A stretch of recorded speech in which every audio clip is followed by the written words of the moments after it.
Le neurofeedback ou comment vérifier les dysfonctionnements du cerveau, c'est une nouvelle science qui passionne les foules et en Israël, les francophones s'y intéressent de près.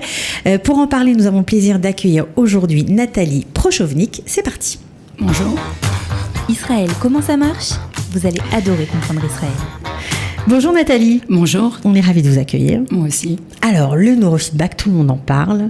Il paraîtrait que le cerveau émettrait des ondes, je ne sais pas trop exactement comment expliquer ça, mais en tout cas, on pourrait, grâce à un petit appareil que vous nous avez amené ici, comprendre comment le cerveau fonctionne, en tout cas comment il y a des dysfonctionnements chez certaines personnes et surtout améliorer les performances quand on fait quelques séances. Est-ce que c'est vrai et comment ça fonctionne plus clairement ? Vous allez sûrement mieux l'expliquer que moi.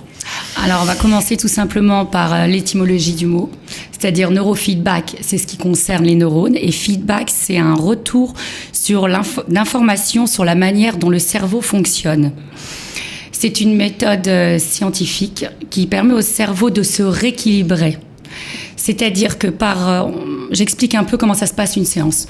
On va mettre des petits capteurs sur le... Donc les petits capteurs que vous avez là. Exactement. D'accord. Je les montre. Ouais, allez-y. On va mettre sur les oreilles, et certains sur la tête, et par le biais d'un décodeur qui va enregistrer l'activité cérébrale, il va y avoir des petites coupures. On appelle ça des micro-coupures. D'accord. Et à ce moment-là, le cerveau va s'autoréguler. C'est-à-dire que, en fait, c'est un petit appareil qui analyse l'activité cérébrale, c'est ça ? Oui, un EEG, tout à fait. Il y a des ondes qui sont diffusées. Des ondes naturelles. Et donc on ne le sent pas, on n'entend rien. Non, en fait. On va être passive. On va regarder un film ou écouter de la musique. Et pendant ce temps-là, l'ordinateur va vraiment enregistrer l'activité du cerveau. Et quand il y a, je l'ai redit, des petites turbulences, il va renvoyer au cerveau des informations sur des stress, sur des choses qu'il y a eu. Et à ce moment-là, il va s'autoréguler. D'accord. Alors, beaucoup de gens utilisent cette méthode. Récemment, le vice-champion du monde d'apnée, Stéphane Touro, a déclaré que ça développait effectivement ses performances, qu'il était meilleur grâce à cette méthode. Développement sportif, parce qu'on est moins stressé et on est plus performant. Donc à ce moment-là, il va mieux nager, ou il va mieux courir, mais ça fait vraiment développer le cerveau. Bon, alors, ça a été créé par qui, quand et ça a été créé dans les années 90 par le psychologue Val Braun et sa femme, qui sont psychologues et neurocliniciens, qui ont créé une nouvelle méthode qui est la méthode neurooptimale. Ok. Et en fait, au départ, ils se sont rendus compte que c'était surtout pour l'hyperactivité. D'accord. Pour éviter, par exemple, comme on voit aujourd'hui aux enfants, de prendre la Ritaline. Bon, ça remplace en aucun cas la Ritaline, mais sur certains enfants, ça permet d'être beaucoup mieux concentré et justement d'éviter de prendre ce médicament-là. De gérer leurs troubles, on va dire ça comme ça. Ouais. Ok. Alors, ça paraît un peu abscon quand même, je dois bien vous le dire, parce que c'est vrai que quand vous parlez comme ça de réguler les stress... C'est comme un entraînement sportif. En fait, on va dans une salle de musculation pour être ou plus musclé. C'est le cerveau qui s'entraîne. Donc, à force de s'entraîner, il va être plus performant. D'accord, ok. Alors, ça a été créé pour gérer, on va dire, au départ, sur les enfants, pour aider les enfants à être plus concentrés, à gérer leurs troubles de la concentration, mais pas que. C'est très utilisé, notamment dans les hôpitaux. Je crois que vous avez découvert cette méthode lorsque vous étiez bénévole au sein de l'hôpital Tel-Hachomer. Vous pouvez nous raconter comment ? Au centre de la douleur, en fait, je me suis rendu compte, j'ai rencontré quelqu'un qui m'a dit que ça gérait même avec la douleur. C'est-à-dire que quand on fait des séances, on arrive mieux à supporter la douleur. D'accord, ok.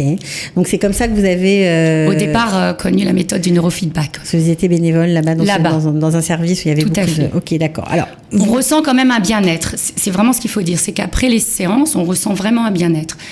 Il faut beaucoup de séances. Ça fonctionne comment ? Il faut un minimum... On ne peut pas savoir d'avance combien de séances exactement. Il faut un minimum entre 5 et 10 séances. D'accord. Mais on ne peut pas savoir d'avance combien de séances, puisque c'est en fonction de chaque personne. Mais alors, ça s'adresse à qui? Parce que vous avez parlé des enfants, des troubles de la concentration, j'imagine des troubles d'hyperactivité, etc. Mais il y a d'autres pathologies qu'on peut traiter? On se rend compte que c'est efficace aussi sur la dépression, sur l'insomnie, sur les migraines, sur la dyslexie, sur les manques de concentration, TDAH, on a dit l'hyperactivité, sur l'autisme, Parkinson et Alzheimer. Alors sur l'autisme, ça paraît quand même énorme. Ça veut dire quoi? Ça aide à se calmer, à calmer les enfants autistes? Les enfants sont beaucoup plus canalisés. C'est ce que me disent tous mes clients. Ils sont beaucoup plus calmes. Beaucoup plus calmes. Même il y a certains, ça dépend maintenant de certaines formes d'autisme, ils arrivent certains à être scolarisés. D'accord, alors que c'était pas du tout... C'était pas du tout le cas à la base. Ok. Pour des enfants aussi stressés, et beaucoup moins stressés par exemple par rapport à l'école. On voit aussi au niveau de la dyslexie, des enfants au bout d'un certain nombre de séances qui sont plus dyslexiques, le bégaiement. Il y a pas mal de choses en ce qui concerne les enfants qui changent. Et moi, je le vois de mes propres yeux puisque ça fait 1 an que je fais des séances de neurofeedback. Sur vous-même, sur vos enfants? Sur mes enfants. Et ça marche? Ouais. Ça a amélioré quoi chez eux?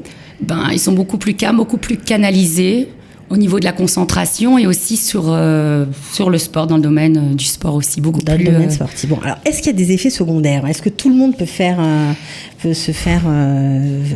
des séances de neurofeedback? Oui, ça démarre dès le plus jeune âge, sur les adultes, sur les gens âgés. Tout le monde peut faire, puisque c'est en fonction de ce qui se passe dans notre cerveau.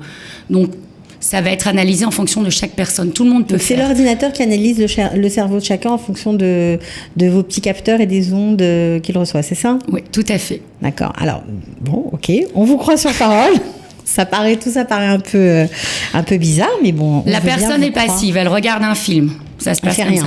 Non. Ou elle regarde un film, ou elle écoute de la musique. Il arrive même que pendant des séances, j'ai des clients qui s'endorment. Ok, donc c'est... Tellement ils sont détendus. Il y a une pathologie qui est assez importante, en tout cas, qui existe chez de nombreux enfants. Je pense à l'énurésie. Est-ce que ça peut aider? Oui.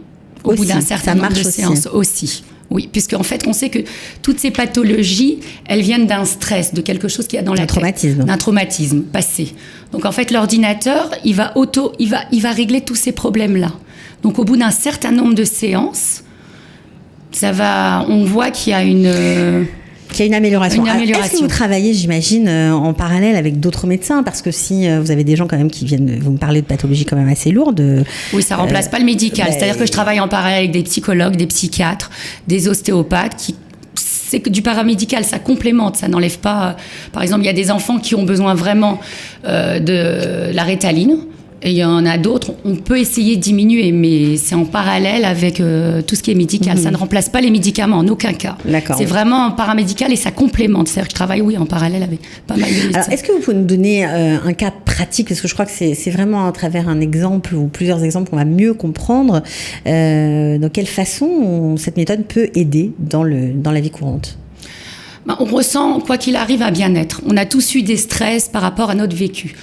Donc, quoi qu'il arrive, ce que les gens me disent, c'est qu'on ressent un bien-être. Pour les enfants, par exemple, coléreux, au bout d'un certain nombre de séances, ils sont c'est pas une baguette magique, un petit peu coléreux, mais ça redescend tout de suite. Tout de suite. D'accord. Vous avez parlé d'enfants qui avaient du mal à écrire. Aussi. On voit qu'il y a une amélioration, ils sont moins stressés au niveau de l'écriture. On voit, d'ailleurs, les profs nous le disent, nous appellent, puisque après, les parents nous disent que les profs ont appelé, qu'est-ce qui s'est passé, comment ça se fait que l'enfant, du jour au lendemain, il écrit mieux. Donc, il y a du vrai résultat. Là, par exemple, j'avais un enfant qui savait pas tenir un stylo, et au bout de 5-6 séances, lui, il a développé ses performances. Je sais pas si on va le voir à la caméra, il faut monter un peu. Un petit peu comme ça. Voilà. On voit un peu, on voit un très joli dessin de perroquet, en tout cas. On voit comme ça. Ouais, il faut pas bouger. Non, par là. Voilà, par là-bas, ici, là. Voilà.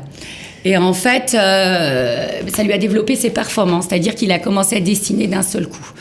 Donc sur les enfants, mais ce qu'il faut savoir, c'est qu'on ne peut pas savoir d'avance sur quoi ça va viser. C'est vraiment l'ordinateur qui va choisir ce qu'il vaut travailler en priorité. Bon, est-ce qu'il y a des effets secondaires ?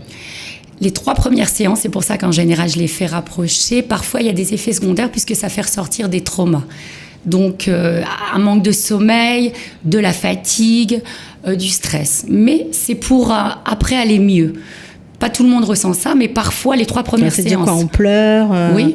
On est triste. Les 3 premières séances, mais on sait que c'est pour aller mieux après. Donc 3 séances par rapport à ce qui va se passer après dans la vie, c'est pas grand-chose. Bon, apparemment, vous êtes vraiment convaincu par cette méthode. Oui. Je crois que vous êtes même organisé avec ces praticiens francophones qui sont de plus en plus nombreux, il faut bien le dire. En France, il y en a partout, mais en Israël, ça commence à se développer dans chaque ville. Dans chaque ville, il y a une formatrice qui s'appelle Sarah Alali, qui est sur Anarana, qui commence à former pas mal de gens.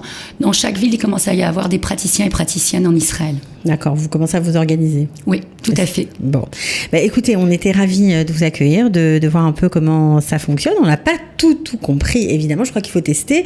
Il faut nous appeler. Il faut vous appeler. Ok, on va d'ailleurs. Vous pouvez donner votre numéro de téléphone pour ceux qui ont envie de vous contacter avec plaisir. D'accord. Allez-y. 054 639 88 65. D'accord, voilà. Bon, vous consultez sur Tel Aviv, sur Herzliya. Mais bon, même vous pouvez vous déplacer. Je fais du domicile et puis de toute façon, il y en a dans tout Israël, donc c'est en fonction de chaque ville.